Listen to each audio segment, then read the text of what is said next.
कोल्हापुरातील खड्डेमय रस्त्यांमुळे आधीच त्रस्त असलेल्या नागरिकांना पुन्हा एकदा प्रशासनाचा भोंगळ कारभाराचा सामना करावा लागलाय।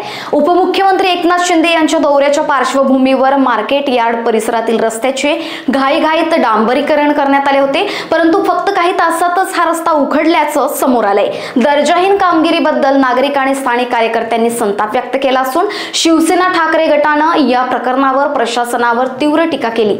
एका दिवसात उखडलेला रस्ता हा भ्रष्ट आणि निकृष्ट कामाचा पुरावा असल्याचे म्हणत संबंधित अधिकाऱ्यांवर चौकशी करून कठोर कारवाईची मागणी करण्यात आली आहे। कोल्हापूरचे रस्ते आणि कोल्हापूर बदनाम व्हायची कारण ही अनेक आहेत, पण आता हा विषय महाराष्ट्रापुरता न राहता देशभरात हा विषय रस्त्याचा पोहोचलेला आहे की कोल्हापूरचे रस्ते खराब आहेत, कोल्हापूर बदनाम झालेला आहे। कोल्हापूरकर अनेक आंदोलन करतायत, अनेक पक्ष रस्त्यावर उतरतायत।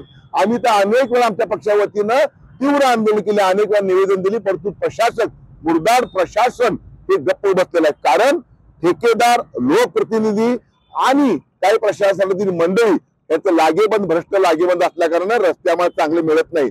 100 कोटी रस्ते करणार, 400 कोटी रस्ते करणार। आता जर बघायला कोल्हापुरात बघितलं तर कुठलाही रस्ता एक सुद्धा चांगला नाही।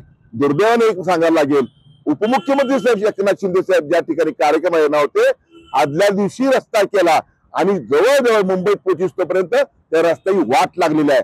अशा पद्धतीने काम करणार असाल तर जनतेचा पैसा वाया जातोय, आमच्या खिशातला आमच्या टॅक्सचा पैसा वाया जातोय। प्रशासक मॅडम, नुसते इशारे देऊ नका, तुम्ही कारवाई करा, या ठेकेदारावर कारवाई करा, ब्लॅकलिस्ट करा, गुन्हे दाखल करा। 100 कोटी रस्त्याच्या मोठमोठ्या घोषणा केल्या, 400 कोटी परत पालकमंत्र्यांनी घोषणा केली। आज ह्या निवडणुका तोंडावर असल्या नुसत्या घोषणा होतात आणि कोल्हापूरकर जे हाल जे चालत ते थांबत नाहीत। त्याला पूर्णपणे भ्रष्टाचाराची कीड लागलेली आहे, त्या किडीमुळे कोल्हापूरकरांचं मोठं नुकसान होलंय। लोकवाहिनी न्यूज करिता ब्युरो रिपोर्ट, कोल्हापूर।